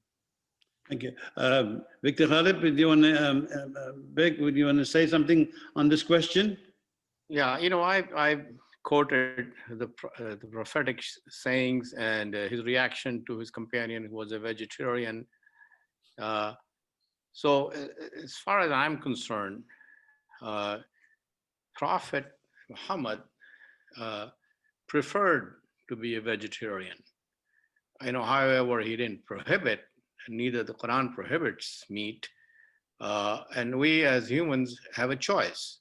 And the choice would depend on many conditions, especially the conditions we live today.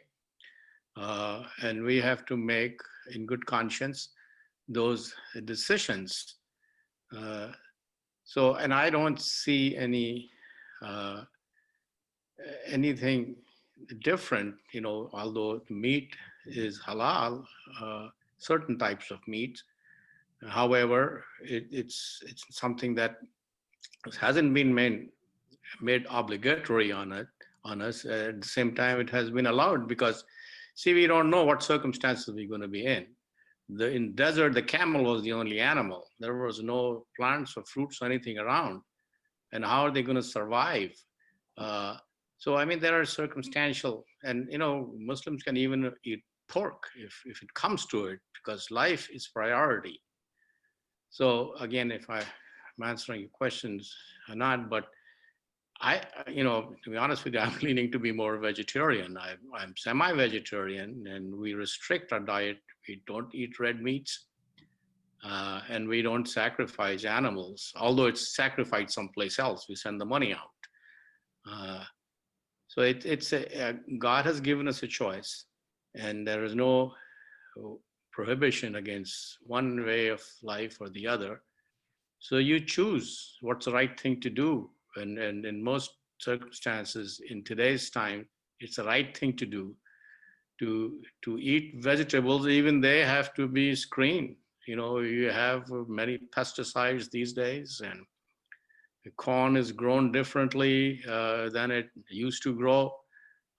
That's why the organic food is in big demand these days. So, I mean, it's a complicated thing, the diet today. Okay, thank you. So we are really out of time. So we're going to have the final comments of our speakers in reverse order.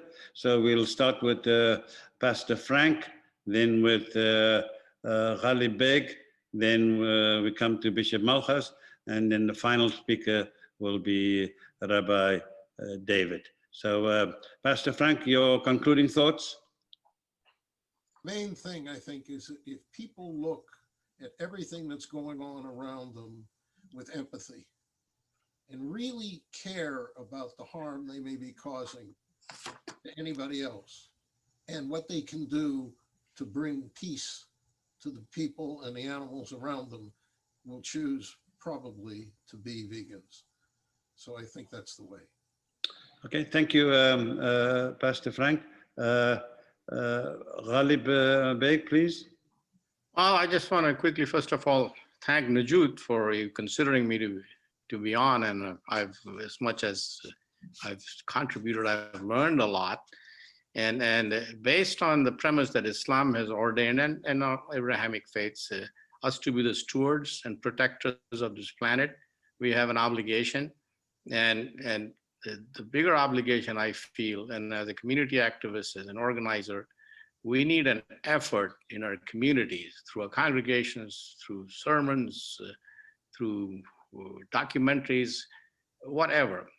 So educate people the best practices in terms of diet, in terms of the advantages of being a vegan, and talk about Prophet Muhammad, who has been pretty much a vegetarian.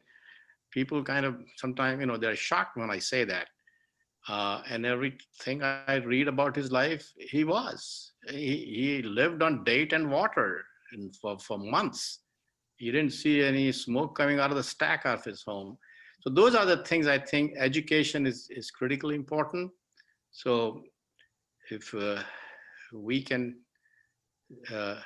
you can help promote the veganism, promote better diet, promote our tradition, and that's where we ought to be.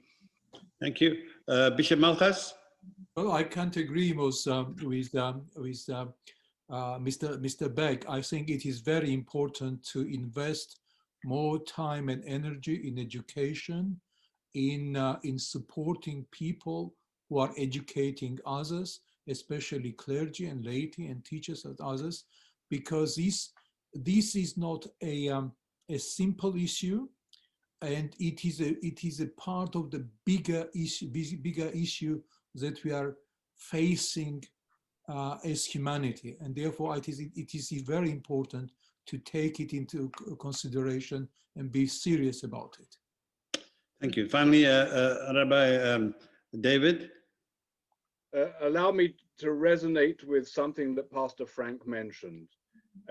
His words echo those of the great Rabbi Judah Lowy, known as the Maharal of Prague, the great rabbi of Prague, who said that if you truly love God, then you must love God's creation and you must love God's creatures. And therefore, if we are truly religious human beings, then the love of sentient beings and the love of the creation as a whole must be an imperative for us. Therefore, the threats of climate change, of species destruction, of environmental degradation are challenges specifically to our religiosity. They are not purely secular ethical issues. These are religious challenges. For we affirm that the world around us is not simply the physical aspect, it is creation, it is the very manifestation of the divine presence.